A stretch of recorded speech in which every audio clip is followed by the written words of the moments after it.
आज मेरे पास पूरे सदर की जो तमाम एसोसिएशंस हैं या ग्रुप्स हैं, उनके चेयरमैन लाला साहब और नूरी साहब जो उनके प्रेसिडेंट हैं, अपने डेलीगेशन के साथ यहाँ गवर्नर हाउस आए। इन्होंने जो इस वक्त एनर्जी के रेट्स हैं उसके ऊपर बात की है। इनके जो दुकानदार हैं वो बहुत ज़्यादा इस वक्त परेशान हैं। ये हड़ताल की तरफ इन्होंने कॉल दी हुई है।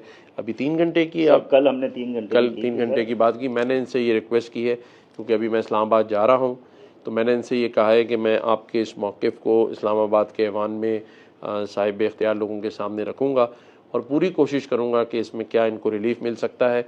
उस वक्त तक मैंने इनसे कहा है कि आप किसी हड़ताल की तरफ ना जाएं। मैं इस्लामाबाद से आ जाऊं, इनके साथ फिर एक मीटिंग करूंगा और इनके साथ मैं मुसलसल राब्ते में हूं। तमाम दुकानदारों से मैं ये अपील करूंगा कि आप सब्र व तहम्मुल से इत्मीनान रखें। मैं आपके साथ खड़ा हूं, आपके इस मौक़िफ़ की तायीद करता हूं कि कुछ ना कुछ आप लोगों को रिलीफ़ मिलना चाहिए और हम सब ने ही मिल के इस शहर की तरक्की करनी है। ये शहर पूरे पाकिस्तान की मईशत चलाता है।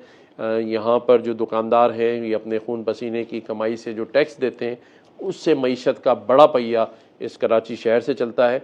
हम सबको इस बात का इदराक है। हम कोशिश करेंगे कि इसको किसी तरीके से अफ़ाम व तफ़हीम से हल किया जा सके। शुक्रिया, आप सबका शुक्रिया।